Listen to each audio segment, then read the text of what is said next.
नमस्कार, खम्मा गणी, राम राम दोस्तों। आपका दोस्त संदीप फिर से हाजिर है एक बहुत ही खूबसूरत नए ब्लॉग के साथ। और इस बार मैं आपको लेके चलने वाला हूँ राजस्थान के एक बहुत ही खूबसूरत एरिया जिसे बोलते हैं शेखावटी। तो दोस्तों, कोसी की पेटी बांध लीजिए और तैयार हो जाइए इस खूबसूरत सफ़र के लिए।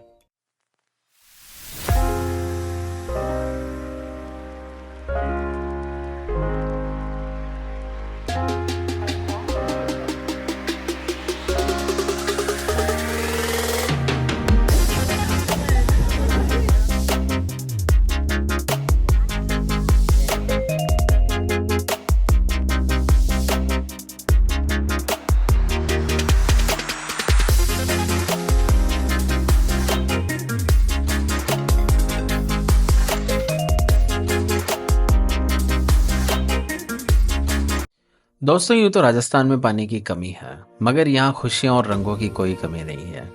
इसी दौर में मैं आपको लेके चलता हूँ दोस्तों राजस्थान के एक बहुत ही खूबसूरत सुंदर शेखावटी एरिया में। वैसे लोगों की अप्रोच से ये काफ़ी दूर है ये जगह, मगर मुझे यहाँ जाने का मौका मिला तो मुझे लगा शायद मुझे ये आपसे शेयर करना चाहिए कि कभी अगर राजस्थान घूमने आए तो इस शेखावटी एरिया को आप देखना ना भूलें। तो दोस्तों, कुर्सी की पेटी बांध लीजिए और तैयार हो जाइए इस अद्भुत सफ़र के लिए।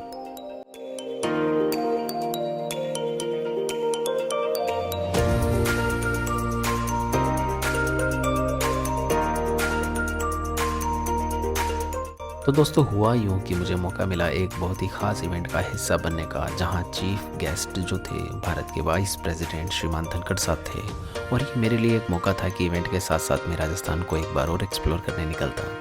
तो दोस्तों, आज मैं हूँ झुंझुनू से 60 किलोमीटर दूर खेतड़ी कस्बे में, जहाँ आकर नरेंद्र नाथ बन गए थे स्वामी विवेकानंद।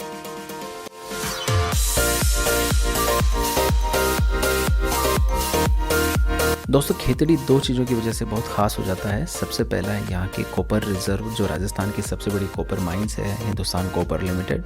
और दूसरा है स्वामी विवेकानंद का यहाँ से गहरा जुड़ाव। अगर आप इस खेतड़ी सिटी में आते हैं, खेतड़ी कस्बे में आते हैं, तो कम से कम एक दिन लेके चलें, ताकि आप यहाँ का जितना भी टूरिस्ट एरिया है उसको अच्छे से कवर कर पाएँ।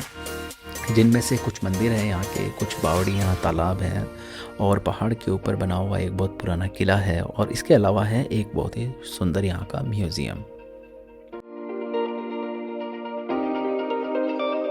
दोस्तों, अगर आप खेतड़ी आते हैं तो सबसे अच्छा टाइम है सर्दियाँ, क्योंकि यहाँ पर धूप में चलने से आपको दिक्कत नहीं होगी। इसके अलावा जो खेतड़ी की सबसे अच्छी जगह है घूमने के लिए, उनमें से सबसे अच्छा है सेठ पन्ना शाह तालाब। बहुत ही सुंदर तालाब है, अगर आप यहाँ आएंगे तो आपको पानी भी देखने को मिलेगा। और ख़ास तौर से राजस्थान की जो स्थापत्य कला है, वास्तुकला है, उसका एक बहुत ही सुंदर एग्जाम्पल आप यहाँ देख पाएंगे पन्ना शाह तालाब में। उसके अलावा यहाँ जो खूबसूरत जगह है वो उनमें से है कुछ टेम्पल्स, जिनमें रघुनाथ टेम्पल और छोटे छोटे हवेली स्टाइल में बने हुए टेम्पल आपको देखने को मिलेंगे। और सबसे बेस्ट है यहाँ पे अजीत विवेक म्यूज़ियम, जो रामकृष्ण मिशन चलाता है। और इसके अलावा अगर आपके पास समय बचता है तो आप पहाड़ के ऊपर एक फोर्ट है जिसे भोपालगढ़ फोर्ट भी बोला जाता है, और कुछ मंदिर हैं ऊपर। तो अगर आपको एडवेंचर पसंद है तभी आप पहाड़ पे जाना, क्योंकि यहाँ जाने का रास्ता बहुत कठिन है। और इसके अलावा अगर आपके पास समय रहे तो आप सिटी के अंदर पैदल वॉक भी करें, ताकि आपको यहाँ की हेरिटेज के बारे में बहुत अच्छा अंदाज़ा लगेगा कि कितनी सुंदर बसावट है इस सिटी की, और ये सिटी कितने महान लोगों से अपना ताल्लुक़ रखता है, ये आपको समझ आएगा।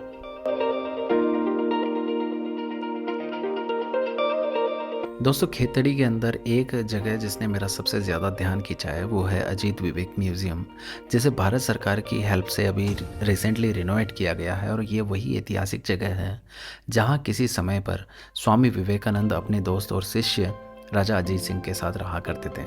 दोस्तों, लेटर ऑन यहाँ ऐसा हुआ कि यहाँ राज परिवार ने ये जो पूरा महल है वो रामकृष्ण मिशन को दे दिया, और उन्होंने इसको रिस्टोर करके बहुत एक सुंदर म्यूज़ियम में कन्वर्ट कर दिया है। अगर आपके पास थोड़ा समय ऐसा हो कि आप म्यूज़ियम को टाइम दे सकें तो अपने बच्चों को ले जाएं यहाँ पर और उनको बताएं कि स्वामी विवेकानंद का जीवन जो था शुरू से लेकर अंत तक उन्होंने भारत को कैसा देखना चाहा, उसका एक बहुत ही गज़ब इंटरप्रिटेशन आपको यहाँ देखने को मिलेगा।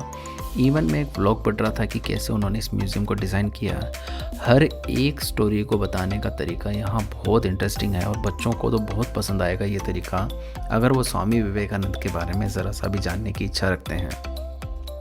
दोस्तों, ये अकेली वो जगह है जिसको मैंने अपना सबसे ज़्यादा समय दिया और मैं यहाँ के थॉट प्रोसेस, मतलब जिस तरीके से इसे बनाने वाले ने, मतलब इस म्यूज़ियम को जिन्होंने भी बनाया है, उनके विचारों को लेके इतना इंस्पायर्ड हूँ कि सच में अगर किसी को कोई बहुत गहरे से गहरा सब्जेक्ट अगर पढ़ाना हो तो उसे इस तरह के कुछ आइडियाज़ यूज़ करने चाहिए। वैसे म्यूज़ियम बहुत सुंदर था और इसके अलावा यहाँ पर एक मंदिर और एक रामकृष्ण मिशन के जो सन्यासी हैं उनके रहने का एक हॉस्टल जैसा था।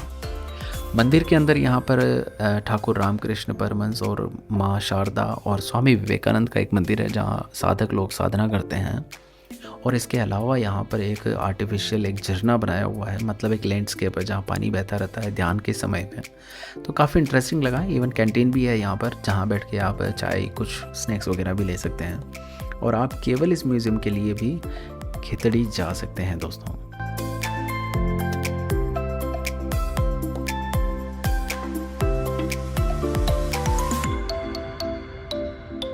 दोस्तों, पूरा दिन हमने खेतड़ी को एक्सप्लोर किया, अच्छे से देखा हर एक जगह को और वहाँ से काफ़ी सारी वैल्यूज़ हमें मिली।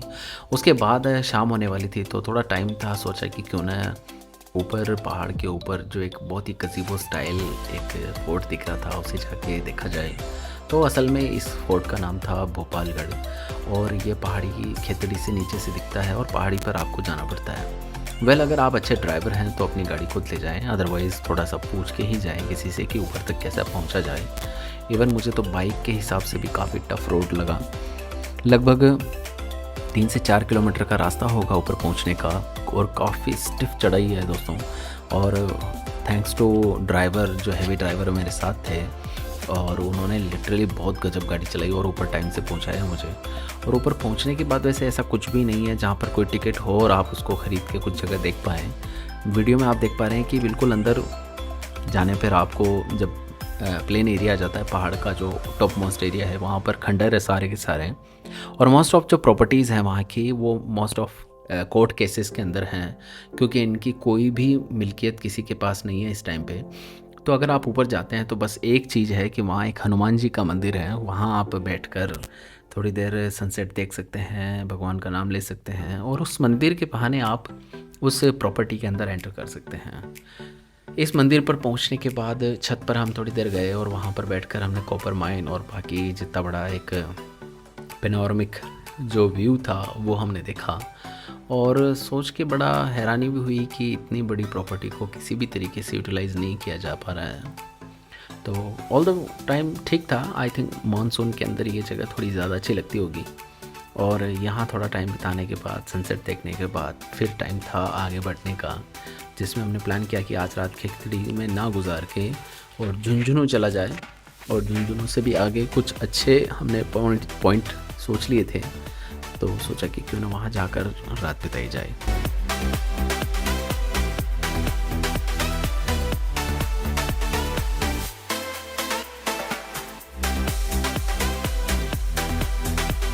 शाम होते होते दोस्तों हम लोग खेतड़ी से निकलकर हम आ गए झुंझुनू। लगभग 60 किलोमीटर्स का हमने रोड से रास्ता तय किया और अच्छा रोड था काफ़ी, कहना मतलब बहुत ज़्यादा ख़राब नहीं था खेतड़ी से झुंझुनू का। और यहाँ आने के बाद हमारा एक ही पॉइंट था, वो था रानी सती मंदिर। दोस्तों, इस एरिया का वन ऑफ द बेस्ट और सबसे ज़बरदस्त ये एक पॉइंट है जिसे हर किसी को कवर करना चाहिए अगर कोई ट्रैवलिंग कर रहा है इस रूट पे। तो ये ख़ास तौर से एक सती महारानी, मतलब इनको दादी माँ मंदिर भी बोला जाता है, जो अग्रवाल्स जो होते हैं, जो एक बनिया कम्युनिटी होती है, बहुत ज़्यादा बिज़नेस ओरिएंटेड जो कम्युनिटी है, उन लोगों का ये बहुत ही एक पवित्र स्थान है असल में।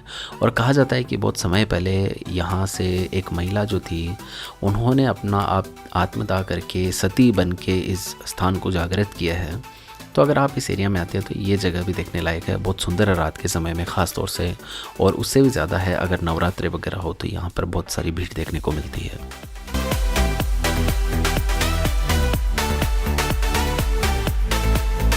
झुंझुनू में रानी सती मंदिर दर्शन करने के बाद हमें काफ़ी रात हो चुकी होती है, तो हमने सोचा कि नाइट स्टे कहाँ किया जाए। तो इसके लिए बहुत अच्छा ऑप्शन था, झुंझुनू से लगभग 30 किलोमीटर दूर एक छोटा सा कस्बा है, और वो बिल्कुल हार्ट है, सेंटर है शेखावटी रीजन का, जिसका नाम है मंडावा सिटी। तो दोस्तों रात को थोड़ा सा ड्राइव करके हम लोग पहुंचते हैं मंडावा, और एक बहुत अच्छी हेरिटेज होटल जो होती है उसको हम रेंट करते हैं यहाँ पर, और बहुत नॉमिनल रेंज में हमें यहाँ पर रूम मिल जाता है। ख़ास बात थी कि इस होटल का अपना एक बहुत पुराना इतिहास था।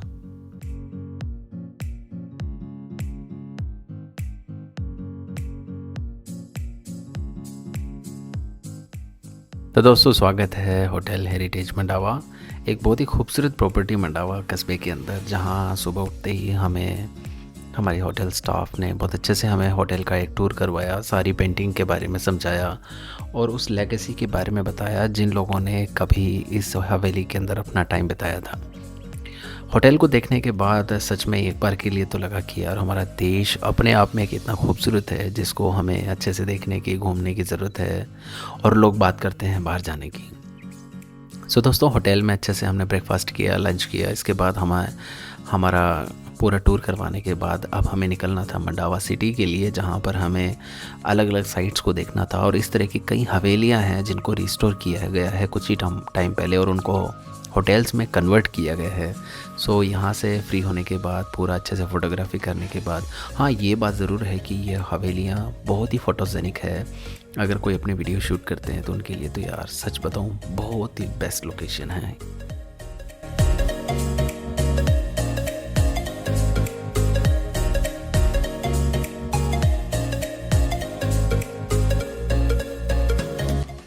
सुबह लगभग 10 से 11 बजे के बीच होटल से फ्री होके चेकआउट करके हम निकलते हैं मंडावा के सिटी टूर पे।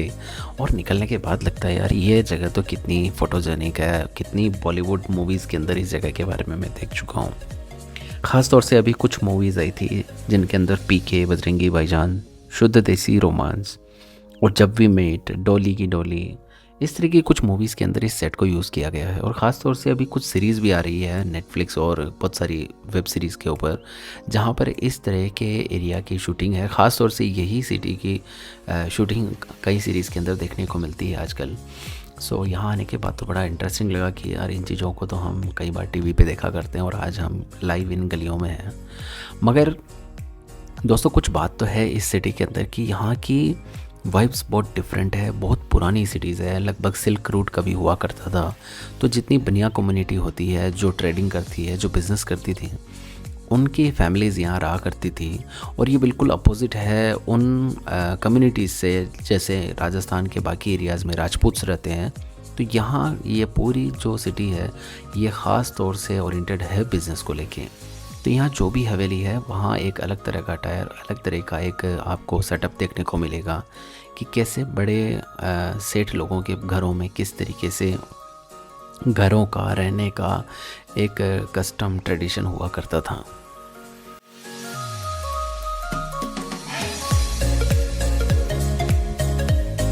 आज के टाइम में ये हवेलियों में कोई रहता ज़रूर नहीं है, मगर गाइड लोग जो होते हैं वो ज़रा सा टिकट लेते हैं हर हवेली की एंट्री का, और पूरा एक्सप्लेन करते हैं कि किस समय में किस तरह के कस्टम हुआ करते थे, किस तरह की जेंट्री इन हवेलीज़ में रहा करती थी। ख़ासतौर से यहाँ काफ़ी आर्ट कलेक्टर्स भी हैं जो आर्ट को कलेक्ट करते हैं, जैसे पुरानी गाड़ी, बैलगाड़ी, या घर में खाना बनाने के बर्तन, बड़े सामान, औजार, इस तरह की बहुत सारी पुरानी चीज़ें भी यहाँ आपको हवेलियों में देखने को मिलेगी। जो आर्ट लवर हैं यहाँ पे वो रिस्टोर करा रहे हैं इन सब चीज़ों को। सो दिन में काफ़ी कुछ देखने के बाद जब हम 2 से 3 बजे के आसपास यहाँ से फ्री होते हैं तो हम नेक्स्ट निकलते हैं नवलगढ़ के लिए।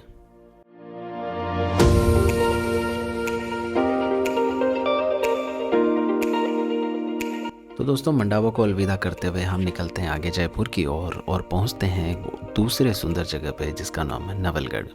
मंडावा से लगभग 30 किलोमीटर गाड़ी चलाने के बाद हम पहुंचते हैं सिटी के अंदर, और ये भी बिल्कुल वैसा ही है, मगर नवलगढ़ काफ़ी बड़ी जगह है मंडावा के हिसाब से। यहाँ पर काफ़ी सारे मेरे फॉरेन टूरिस्ट देखे जो यहाँ की बहुत ही सुंदर हवेलियों को देखने आते हैं जिनमें है भगत की हवेली और सबसे फेमस है पोदार की हवेली। दोस्तों इन हवेलियों के अंदर फ्रेस्को पेंटिंग का तो एक गज़ब का एक्सीलेंस वर्क किया हुआ है दोस्तों। कभी आप आते हैं यहाँ पर तो गाइड बोलते हैं कि ये एक ओपन आर्ट गैलरी है इस दुनिया के अंदर सबसे फेमस, जिसके अंदर आप आज से कई सालों पहले की फ्रेस्को पेंटिंग को आज भी वैसे का वैसा पा सकते हैं। दोस्तों ये पेंटिंग्स इन हवेलियों के अंदर आज भी बहुत सहेज कर रखी हुई है। अच्छी बात यह है कि यहाँ पर ज़रा सा टिकट दे के हम एक गाइड ले सकते हैं और वो बहुत अच्छे से हमें समझाते हैं हर चीज़ का मीनिंग। और मेरी मंडावा में देखी हुई सारी जगहों में से सबसे बेस्ट जगह है ये पोदार हवेली, क्योंकि यहाँ का गाइड जो था उसने काफ़ी कुछ हिंदू माइथोलॉजी से जुड़े हुए भी बहुत सारे करेक्टर मुझे यहाँ बताए और उनका मीनिंग बताया कि जो पेंटर था उसने किस हिसाब से इन सब चीज़ों को पेंट किया।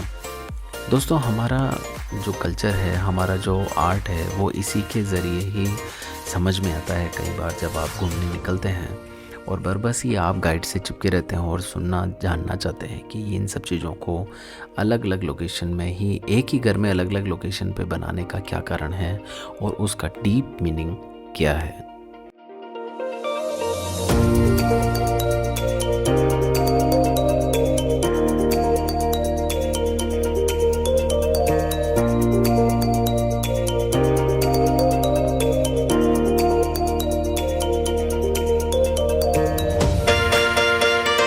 आप अगर नवलगढ़ आते हैं दोस्तों तो कम से कम आप भगतों की हवेली, छोटी हवेली, परशुरामपुरिया हवेली, छाऊचरिया हवेली, सेकरिया हवेली, मुरार का हवेली और बाद में पोदार हवेली देखें, क्योंकि इन सब के अंदर काम तो एक ही तरह का है मगर इनका जो मेंटेनेंस है वो अलग अलग तरीके से किया हुआ है। मुझे पर्सनली पोदार हवेली बहुत अच्छी लगी है क्योंकि यहाँ की पेंटिंग काफ़ी सही कंडीशन में है और अगर आप आर्ट या आर्टिस्ट हैं तो आपके लिए तो ये बहुत ही लर्निंग के लिए बहुत एक अच्छा पॉइंट आने वाला है। ख़ासतौर से यहाँ पे बच्चों के लिए एक म्यूज़ियम भी है जिसके अंदर आप राजस्थान के या देश विदेश के अलग अलग तरह के किले, पहनावे और पेंटिंग स्टाइल, इन सब चीज़ों को एक ही जगह पर देख सकते हैं। अच्छी बात है कि इन लोगों ने आज भी अपनी विरासत को सहेज के रखा, इसके लिए बहुत धन्यवाद इन लोगों को।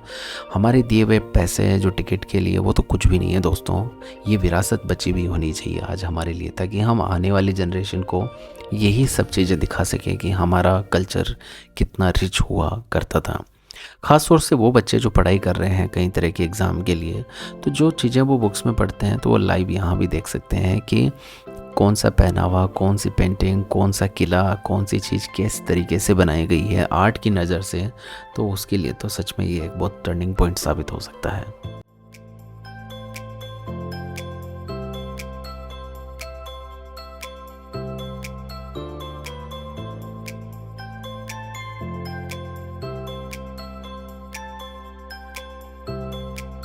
यहाँ आकर मुझे ये रियलाइज़ हुआ कि कई बार लोग बोलते हैं कि हमें मनाली जाना है, शिमला जाना है या बहुत दूर दूर की बातें करते हैं, मगर वो ये नहीं जानते हैं कि हमारे राजस्थान के अंदर भी कितनी खूबसूरत चीज़ें हैं आज भी। और ख़ास तौर से वो लोग जो ज़्यादा पसंद करते हैं आर्ट को या एंजॉय करते हैं अपनी ट्रैवलिंग के अंदर किसी एक स्पॉट को, तो ये one of the best location है दोस्तों, क्योंकि यहाँ अच्छे रेस्टोरेंट हैं, आपको अच्छी हॉस्पिटैलिटी में यहाँ मिलने वाली है, अच्छा क्राउड यहाँ मिलेगा, अच्छे आपको फॉरेनर फ्रेंड मिलेंगे यहाँ पर जो काफ़ी अच्छी मीनिंगफुल कन्वर्सेशन आपको उनमें होगी। और इसके अलावा बहुत दूर जाना भी नहीं पड़ता दोस्तों, जयपुर से हार्डली या 150 किलोमीटर होगा, और अगर कोई दिल्ली साइड से आना चाह रहा है तो उसके लिए भी आई थिंक बहुत दूर नहीं होगा, 150, 170, 80 किलोमीटर आई थिंक होगा वहाँ से। सो दोस्तों इसकी वजह से कई बार वोकल फॉर लोकल या हमारे मोदी जी कहते हैं कि आप देश की उन छुपी हुई जगह को आप ढूंढिए और वहाँ पर टूरिज़्म को आप बढ़ाइए। तो आई थिंक मुझे लगता है इस तरह की जो लोकेशन है उनको तो डेफिनेटली जो इंस्टाग्राम और यूट्यूबर्स हैं, क्रिएटर्स हैं, उनको तो बहुत प्रयास करने चाहिए ताकि ज़्यादा से ज़्यादा लोग इन ट्रेजर को देख सकें और अपने फैमिली के साथ एक अच्छा टाइम भी बिता पाएँ।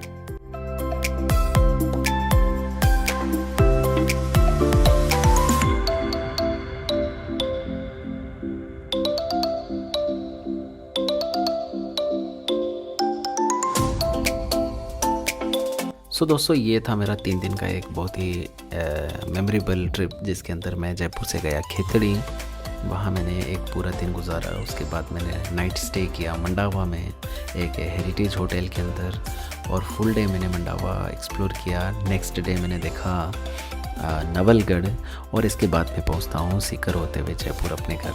सो दोस्तों, ये कुछ मेरी यात्राएं हैं जो शायद आप लोगों को एक छोटी सी कोशिश है ये दिखाने की कि राजस्थान अभी कितना खूबसूरत है, और आप इसके इंटीरियर एरियाज़ में जाइए, उनको एक्सप्लोर करिए, और साथ ही साथ आपको इससे बहुत नॉलेज मिलने वाला है दोस्तों हमारे पास्ट के बारे में। और मेरे इन प्रयासों को आप देखते हैं तो मुझे अच्छा लगता है। सो दोस्तों, ये मेरा वीडियो था। अगर आपको इससे कोई वैल्यू मिलती है तो मुझे बहुत अच्छा लगता है दोस्तों। सो दोस्तों, जुड़े रहिए मेरे यूट्यूब चैनल से, और अगर आपको मेरे वीडियो पसंद आ रहे हों तो प्लीज़ लाइक करें, मेरे चैनल को सब्सक्राइब करें, शेयर करें ज़्यादा से ज़्यादा ट्रैवलर्स के बीच में, ताकि वो भी इन जगहों पर पहुंच सकें। और अगर आपके कोई अपने सजेशन हो तो प्लीज़ मुझे कमेंट बॉक्स में कमेंट करें। तो दोस्तों, आज के लिए बस इतना ही। मिलते हैं नेक्स्ट वीडियो में, तब तक के लिए धन्यवाद, नमस्कार।